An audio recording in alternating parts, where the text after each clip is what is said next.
welcome back to a very special Eric's Drink Whiskey. Miller here, flying solo with a special guest, Christian Huber of Starlight Distillery, Master Distiller. Sort of. Kind of working my way. Working your way there. Have had the opportunity to visit today while I was up in Indiana visiting family. Got a quick tour. Now we're going to sit down with Christian for a little Q&A session. Christian, thank you so much for having us, for having me. So Starlight's been around a long time in some way, shape, or form. What you tell us a little bit about the history of the distilling side of the farm? Well, yeah, and again, thank you guys for having me on, and thank you for coming down and visiting us. So yes, Starlight is genuinely, newer to the bourbon scene, but we've been around for a very long time, longer than a lot of people think. This is actually our 178th harvest here on the farm. So quite a long time. I'm the 7th generation in training, coming back to the company. But our family was actually founded back in 1843. So if you think about that, 1843 to today, it's been a journey. A lot of whiskey palates have changed and the bourbon booms and lulls of the times, but we've kind of came out to the forefront. So kind of the history about Starlight, my family, the Huber family, originated from Baden-Baden, Germany. From my great grandfather, Simon Huber. He sold this property, like I said, back in 1843, kind of established different vineyards and different brambles, from blackberries, black raspberries, strawberries. But the Ohio River Valley back in that day wasn't really whiskey forward. It was brandy, right? Applejack, especially. A lot of people don't know. Before bourbon, the American spirit was Applejack, and so our family again got into a lot of distillation for brandy. But throughout the generations, like I said, we have reinvented ourselves as farmers from getting into the winemaking side to now getting into the brandy side. But when it comes to the whole nature of us, our philosophy was always have sustainable farming. So the farming practices, like I said, we are Indiana's largest estate-grown vineyard and largest fruit farm, and everything is sustainably done, which we really pride ourselves. And it's the authenticity of the product that we care so much about. That's awesome. So you said you're the 7th generation in the Huber line. What is it like stepping into a family business like that as number 7?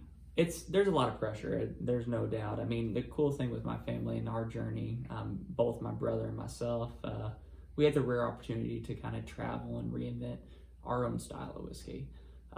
So when I turned 18, what does a small town boy do? He runs off to a big city, right? So I actually moved to Ontario, Canada, to do my viticulture and enology degree. Viticulture studying grape growing, enology studying winemaking, which is very different than, of course, distillation, right, which I can get into in a second. But, studying in Niagara, cool climate, viticulture, enology, and especially studying winemaking, tasting profiles and tertiary characteristics, there's a lot, you can learn from the actual, winemaking process into distillation, which really helped me grow within our industry. And helped us kind of, bridge that gap and get forward and forward. Throughout viticulture enology school, I kept picking up on the subtle nuances of certain wine styles, which in turn helped me with my finishing back here at Starlight. But I really pride myself in trying to get out there and not have house palate. My brother and I both, getting out there, reinventing ourselves and understanding what we liked and enjoyed. For those who have listened to me talk before, there's no doubt we started when we were young.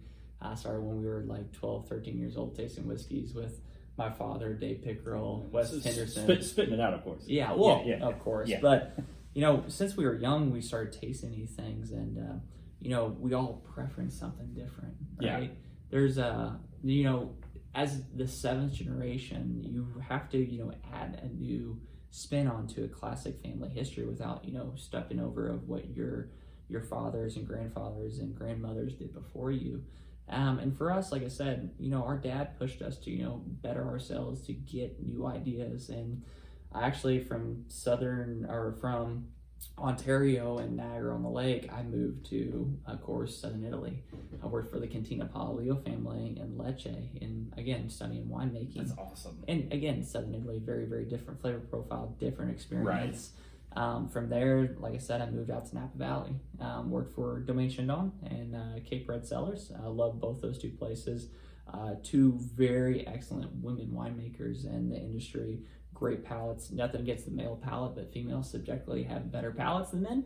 Yeah, in most things. Yeah. Well, and again, it came down to understanding flavor profiles, and I wanted to work for the best people who understood, different, primary, secondary, tertiary characteristics, the way, wines hit the palate, how they envelop, how they age, how auction interacts with them. From that internships and that whole Southern Italy, I actually went back up to Ontario, finished my degree out, and met my beautiful girlfriend, Amy. She worked for Enniskillen Wine Cellars up in Ontario, Canada. And her flavor profile about, ice wines and stuff like that really changed me. A different perspective as life goes on. You kind of like, every single person you meet, every person that comes in your life, teaches you something about flavor profiles.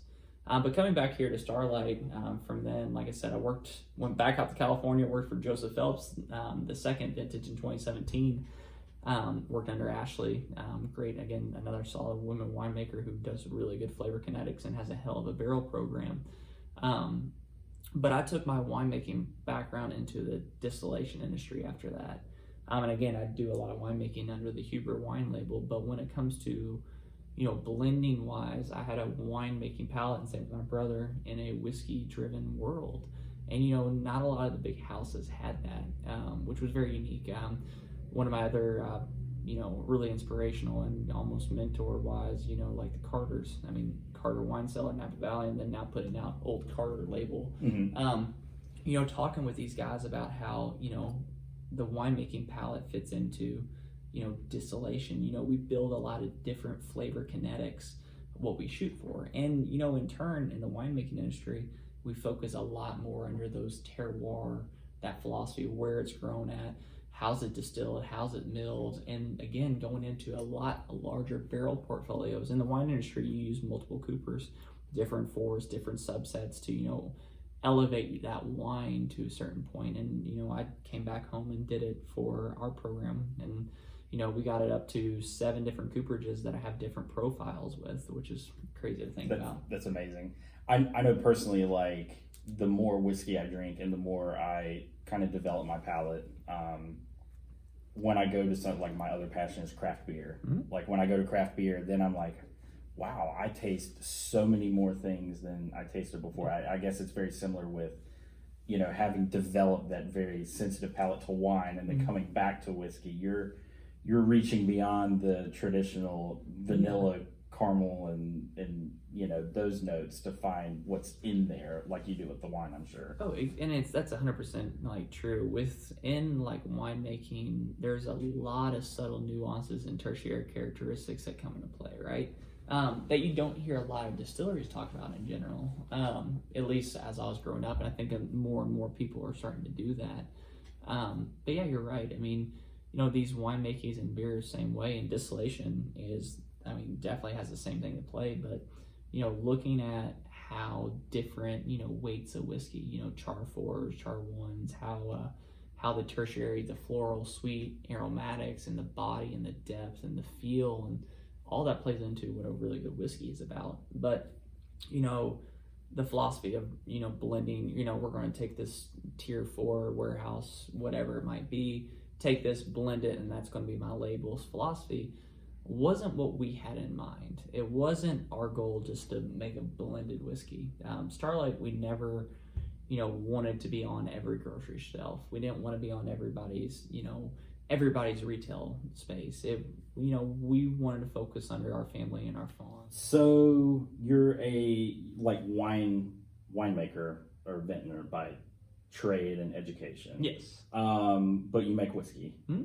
So what has kind of been your, like the whiskey nerds call it, their whiskey journey? Like, what whiskeys kind of brought you into the fold? What were some of your favorite expressions before starting to make your own? So, interesting question. Like I said, being in the wine world, I've found a lot more, I think, home within certain wines that have really, got me to the point that I am blending wise. When it comes down to like understanding wine, it's more of in whiskey in general too, as well. It's more as a sense of place, the community that you're with and the people that you're around that really, make those unique expressions.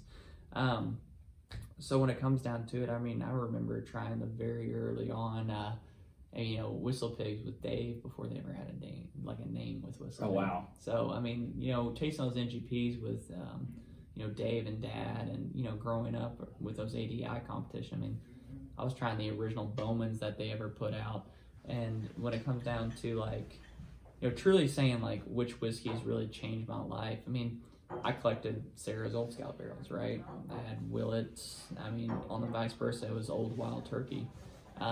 But it wasn't more so the whiskey that really stood out to me. It was the people that in the conversations I think had with them, which made those whiskeys special. Again, I can say I'm Warehouse G Floor 4 for Wild Turkey, right?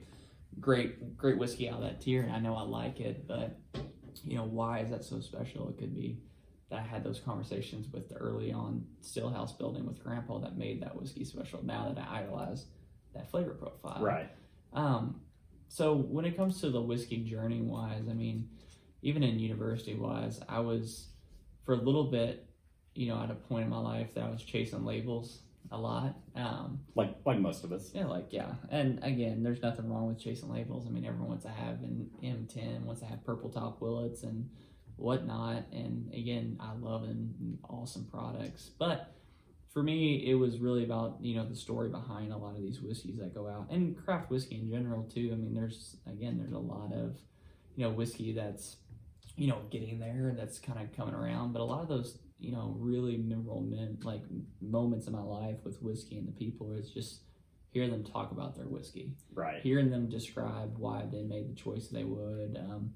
Sitting down with the guys at, Independent Stave Company, listening to the lectures at ADI, and, getting to hear, one-on-one, these, subtle nuances and what makes things different really got me to, bridge, what the philosophy that Starlight, at least what I have, and my brother the same way, it's, you don't have to reinvent the wheel. Right.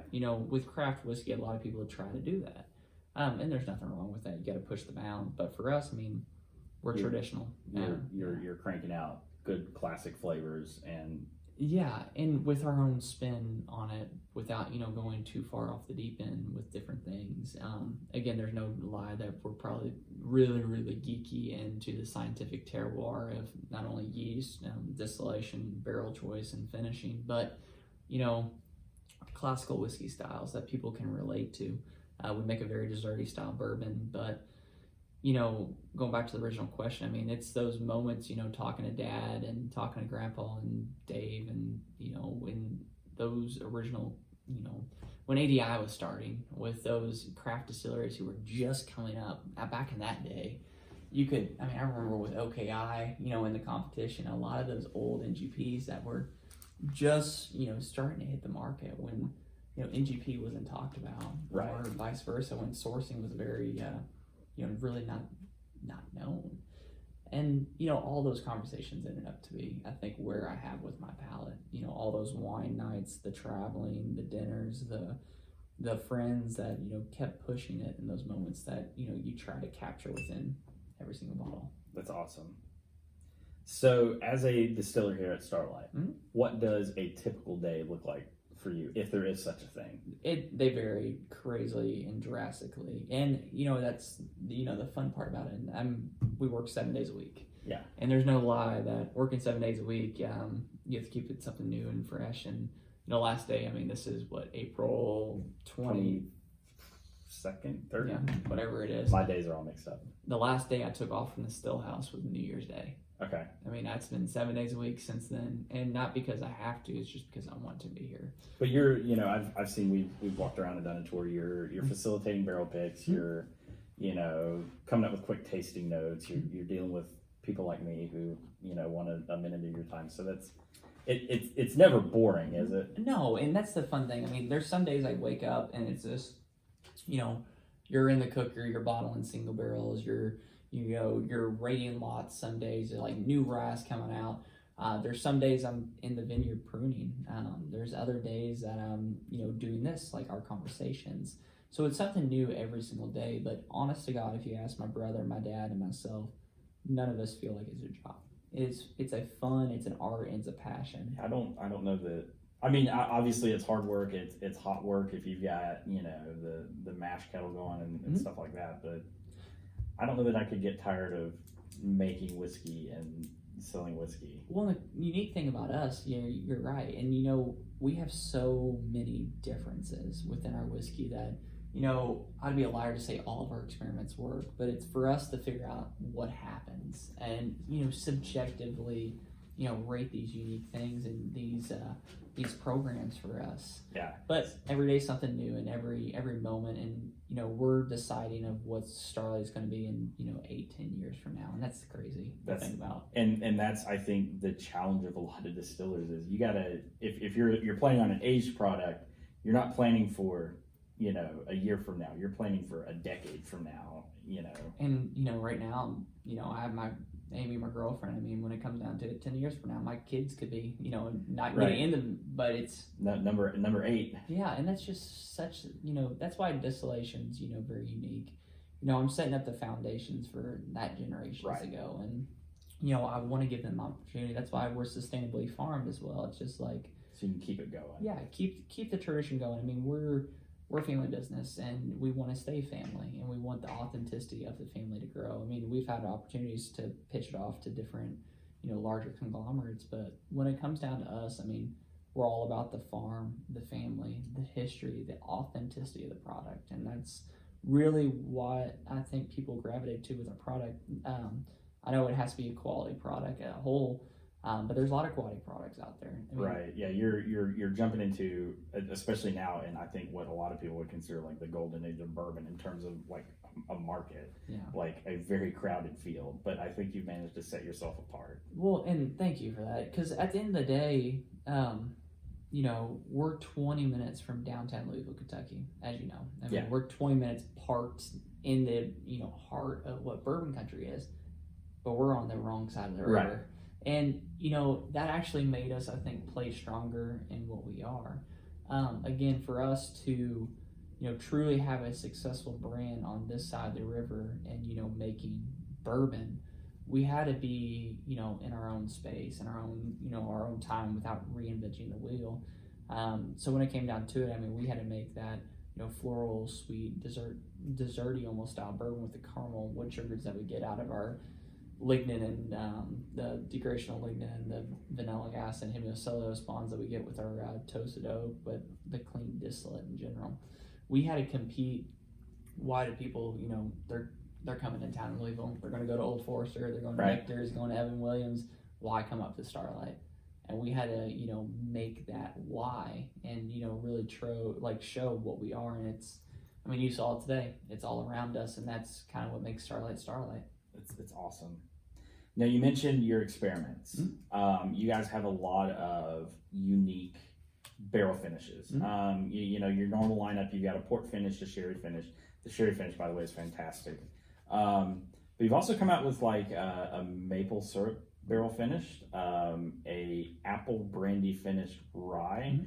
What is kind of your inspiration for some of those finishes type things? Well, and again, there are of course ones I have in my head that of course I haven't done yet. Me and Blake talk about all the time. Like the what if we put this in this? Well, and we didn't follow the traditional finishing projects that a lot of people do. Yeah. We took a very different philosophy. We learned a lot from Scotland, and again, their way they run their barrel finishing programs with portwood and ex sherry cask and sauterne cask and different variabilities like that. But going forward, we have done a lot of weird experiments. But how we start is that we source high quality cask. Again, we follow under that Scottish philosophy of bringing them over during the winter, so you don't have funky off aromas, the disulfides, mercaptans, Brettanomyces, re-fermentation even is a problem. So we focus under the quality and authenticity of the casks we buy. And again, a lot of distillers don't understand wine faults. And the wine faults are something that, unless you're trained as a winemaker, you don't pick them up.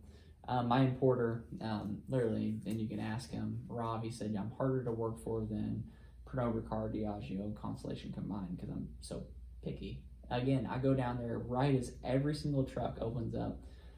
For instance, I went on Tuesday, I smelled 30 Sauterne cask, and I only picked 6.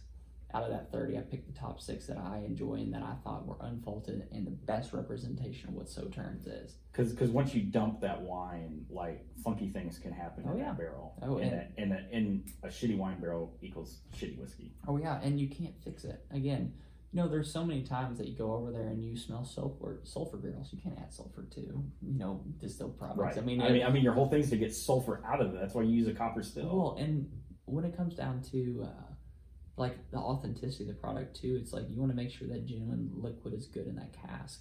So when I'm down there, I take a flashlight, I smell, overall I rate it, I look for the integrity of the cask, and then make my decision accordingly. But there's times down there where I've smelled 90 Burgundy and Pinot Noir barrels and selected 4. Vice versa, whenever I do all roaster or sherry, those are the ones I can deny the quickest, because that's there's a big difference between what sherry is producer to producer. But anyway, say I select my cask, I use the 6 Sauternes that I bought. I'll take those there. Depending on the cask and the smell and the aromatic, the vintage that Sauterne wine is it native or is it raisiny, or is it more apricot-y, floral, sweet? If it's more, there's 1,000 different descriptors. Right. And then from there, I build the blend for the cask. I don't just take a generic Carl T blend and make it, You're thinking, okay, what of our whiskeys together will taste best with these Sauterne notes? And I make, like I said, I try to make those individuality blends for certain profiles. Again, a little shout out to Rolling Fork Rum for giving me 8-year-old Foursquare barrels and 22-year-old Guadalupe barrels. But Foursquare Rum and Guadalupe 22-year-old are very different rums. Yes. And they cannot take the same blend. Right. While a lot of companies they do one bulk blend. Throw it in there and let's go. And that wasn't our philosophy. It was to highlight the whiskey. Again, I'm not trying to fix bad whiskey. I'm trying to take good whiskey and elevate Make it better. And just bring up the tertiary characteristics of it. How do we, elevate the whiskey rather than let's try to fix a whiskey? And again, that's why I think the success story with our finishing, and that's why I think a lot of people gravitate to that barrel program, is that we're not trying to make bad whiskey. The great thing is with our failed experiments, we have blackberry whiskey, and that was literally the blackberries are right here throughout the window. Oh, wow. We can take our fresh blackberry juice we don't sell in the market and blend it with whiskey and do blackberry whiskey that way, and people love it. But that keeps the high quality cask with our program. And then finishing wise, like I said, we're not taking faulted and trying to make it better. We start with a really high end blend that's pointed for the individual cask. Like I said, for the Sauternes, I'm doing a very floral Canton Cooper char 1 to 2 toasted heads, toasted body of the actual barrel, and something very floral and sweet to match with the floral apricot. It elevates it. I would never put a Kelvin Char 3 in there that's dense and rich. Those go more into, well, actually 2 programs. They can go into the Oloroso Sherry, that's that nutty, raisiny, heavier weight, that grip. And depends on if the vintage is different as well. But I do everything from, I have, ex Napa Cab barrels and I'm working with Tokai. But I really focus under, the uniqueness of how that will go. And I'm always counting, asking the porters, can I get some of these casks? Can I get some of these casks? And, I'm not afraid to say, get the answer, no, you can't. Because you never know if you don't ask. Exactly. And again, it's I'm trying to push the boundaries on flavor profiles when it comes to whiskey in general. It's not that I'm trying to change it, but I'm trying to elevate it in a way that people might have not seen before. And that's, I can say from experience, your sherry finish, like just the regular, sherry finish, get it in the gift shop, get it, probably a couple liquor stores, here or there. Like, I love sherried scotch because it's such like a powerful flavor. There's so much character and sweetness. But that wasn't true with your bourbon. It was good bourbon with the best parts of a sherried finish. It wasn't overly sweet. It complemented each other, and I think that's just fantastic. Yeah, and I don't want to, like I said, I don't want to, cover bourbon up. or I don't want to cover rye up. I want it to be bourbon and then finish with, the best parts of something else. So thank you. That's awesome. So I am a big fan of bottled and bond bourbons. I know in 2021 there's so much regulation on the distilled spirit industry. Like it's almost like overkill to have a bottled and bond product, but you do. What kind of led y'all to kind of charge forward with Bottle and bond? Bottled and bond. Well, bottle and bond for bigger distilleries and smaller distilleries, I think, really are different. The bottle and bond for us was a true pride thing because so many craft distilleries source whiskey. For us, I mean, as you know, the bottle and bond rule, you have to distill it. It's got to be from one distillery. It has to be, aged on property, bottled on property, minimum of 4. And for us, that was our look, everyone, we are our own distillate and we are proud of who we are, right? We're not just another, bought whiskey thrown a label, different story. We wanted to, and again, nothing wrong with that, but we wanted to say look, this is our own product and this is what it can do. And in our bottle and bond, we take it super seriously because, that's the authenticity portion of a lot of our product is people coming and trying the bottle and bond. Yeah. And again, nothing wrong with the 100 proof. I like a little higher end proof, but we try to make it definitely as balanced and as floral and complex of what a good representation of Starlight is. But the program really started with, showing people hey, we're on distillate. If you look here on the bottle, one of the biggest things is that it says, well, on the side it says Indiana rye whiskey or Indiana bourbon because we are in Indiana. But most whiskey geeks are like NGP initially, right? You see Indiana on the label, it's NGP.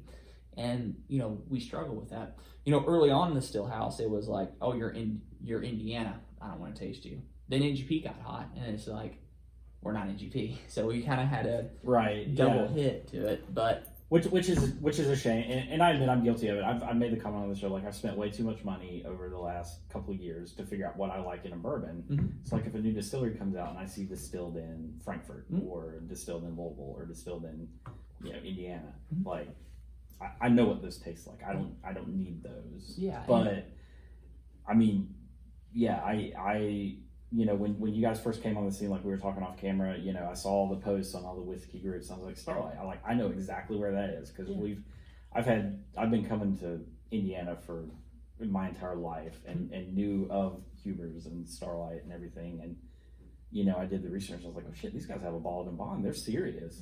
It is a badge of honor. Yeah, and that's how it should be treated too. I mean, it's I know for the larger guys, it doesn't matter. Yeah. I mean, your Heaven Hill putting out a bottle and bond or it would be like Remus or Union, same way. But for us, it's it really truly was that hey guys, look, we're our own distillate and we're a distillery, not a independent bottler. That's awesome. So, we didn't talk about it on this tour. I think we almost did, but I know you knew we were going to save it for this time. You guys are a sweet mash distillery as opposed to sour mash. Just a quick Reader's Digest version. Sour mash is it's like a sourdough starter. You use a portion of that previous mash to kickstart the next one, but you guys go new grain every single time. Whereas kind of the traditional method, I guess, is to not do that. Exactly. What is the rationale behind that? So you have to remember too, we came from the winemaking brandy background, right? Okay. Winemaking. You don't backset old grapes, and neither does distillation for brandy purposes. And again, you have to take with a grain of salt too. I mean, we're enologist majors, right? So working with the different Saccharomyces cerevisiae and Del Broca was already in our handbook. And again, you can elevate different mash bills and different, you can manipulate yeast and, mash a lot more than you could. This is, again, no shots at anybody, but this old tub doesn't make this whiskey anymore. You can manipulate it and you can, that postmodern distillation, you can extract and you build esters the way you want. With sweet mash. And for us over there, you notice they're tall, skinny, closed fermenters. The reason why that is that we don't want yeast to jump from batch to batch to batch. I mean, Right. You don't want honeybees and Brettanomyces and all that stuff getting in there and no. And again, that's nothing wrong with sour mash. I mean, but for sweet mash, we're geeks at heart. We're university study. Like when it comes to actually having quantifiable, data driven that you're using the same culture over and over. That's what we want, because yeast will generation to generation change a little bit, right? And you can account for that variability change. But with us, we know we have the same start every single time. And for us, we can see different yeast in batch to batch to batch difference, right? Without having the yeast native in the area, playing a factor, and you could skew your results. But sweet mash fermentation really does play a huge factor into our flavor profile, I do think. that's awesome. Do you know, and this is a complete sidebar, does Four Roses do closed distillation I can't or sweet mash? I can't speak on that. I know they have a lot of different yeasts they play with. I would imagine almost they would have to with as many. Well, no, I mean they've been doing it so long with those 10 recipes. Yeah, I couldn't tell you. I'm a Four Roses fan. Yeah. Sorry. That's all right. Kind of last question to wrap this up, and probably the most important question: your favorite Starlight expression, Well, and I'm gonna go. or your favorite Starlight expression today, because Yeah. it could Yeah, and that's the fun thing about this is that, my favorite today, could be different when we start releasing 8 years. Definitely the 3-grain mash bill that I love. Kelvin Char 3, toasted heads. The way the butterscotch, the salted caramel, the way the vanillic acid in there, just like kind of just soft and very caramel wood sugars. That's what I love, and it's again a high rye mash bill, so you do get this little bit of this orange citrusy thing to it. But that, I mean, I'm being a purist on that because I have many finishes that I really love. The Tokai that's coming out, it's one of my favorite projects I think I've done to date.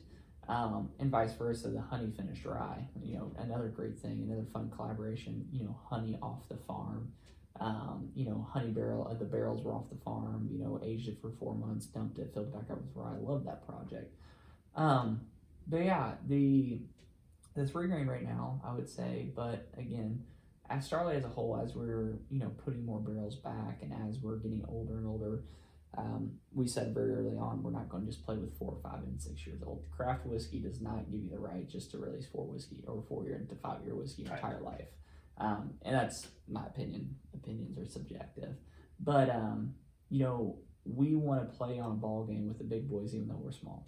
And so as we're going up in age and as we're going up in, the complexities of our whiskey, we want to see that exponential growth. And we haven't hit that yet. I mean, the oldest barrels we have back there are 7 3/4 going on 8.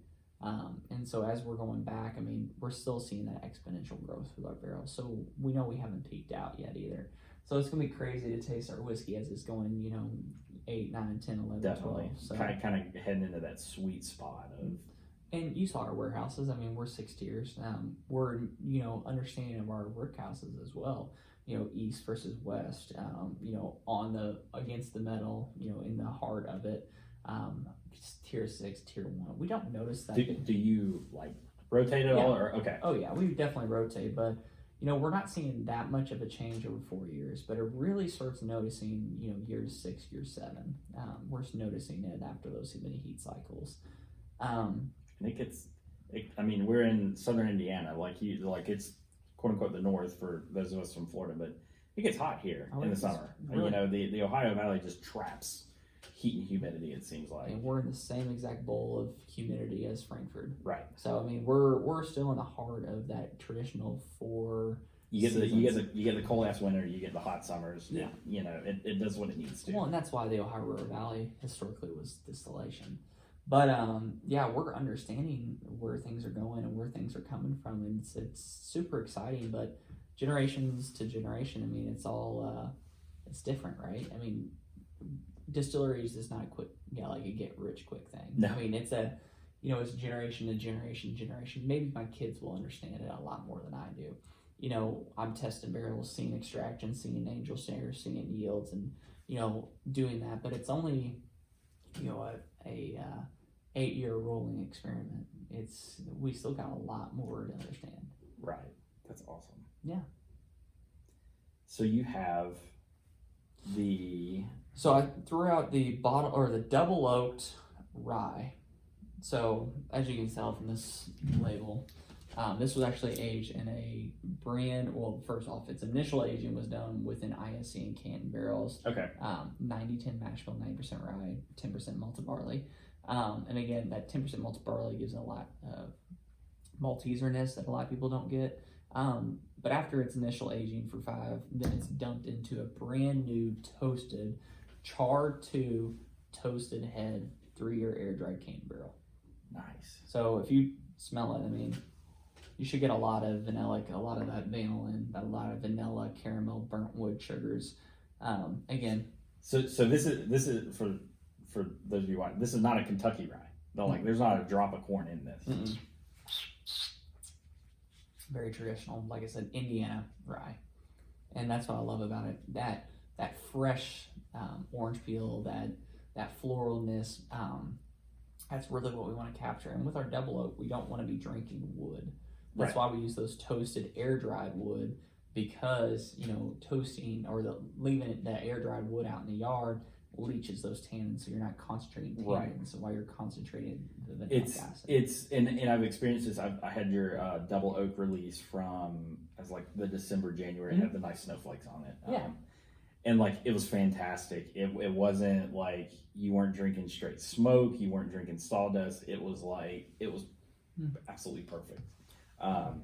And this is the same way. It's good rye whiskey with just a little something extra. It's not, like you said, it's not covering up, it's adding to. Yeah, and that's just what the philosophy of it is. And I'm 25 years old, my brother's 22. We're still learning. Again, that's the fun thing about it, is that we are understanding like ourselves and our blending techniques. I mean, we're still young for what we're doing, right? And I think that's important that like you've embraced that. Like at this point, I talked with did a tour of a craft distillery in Georgia, and it was this gentleman's retirement project. Yeah. He retired from like the medical device industry, had like a biochem background, like. Another like super nerd about it. It was awesome to talk to him, but he's like, I am not a master by any means. He's like, I learned something new about this every single day. Yeah. And I think that's fantastic. And I don't know that they'd admit it, but the nose and the rustles, and I'm sure they learn something new about their whiskey every single day. Well, and like that's why early on, I mean, very first you said master, and I'm like, no, it's like no. I'm 25 years old.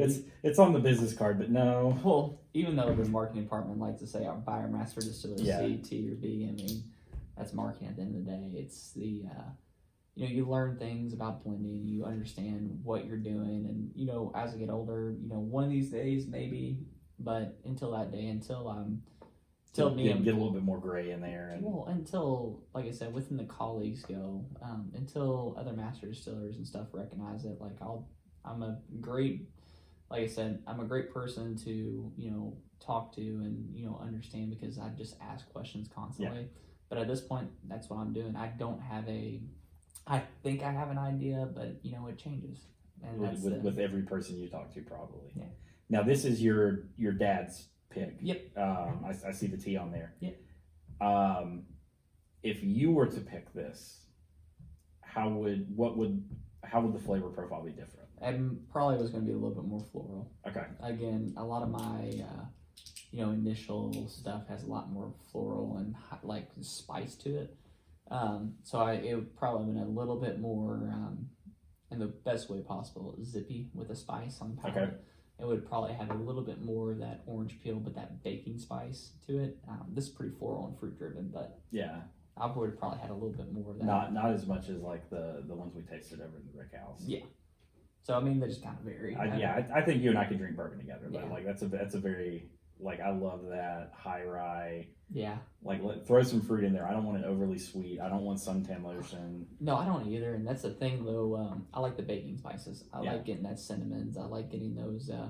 Where it elevates it to where it's not overly drinking red hot, but you have those nice tertiary, that zippier quality, that savoriness of it.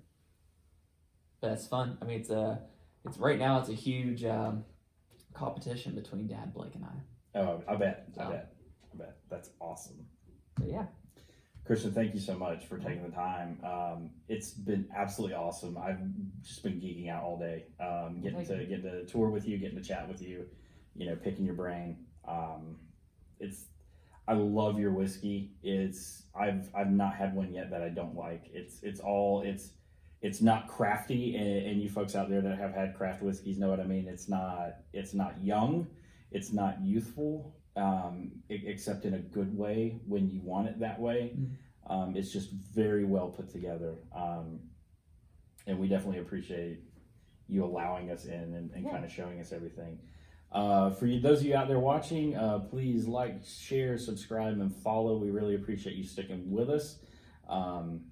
This has been an awesome experience for me as a fanboy, and thank you everyone for watching, and until next time, cheers.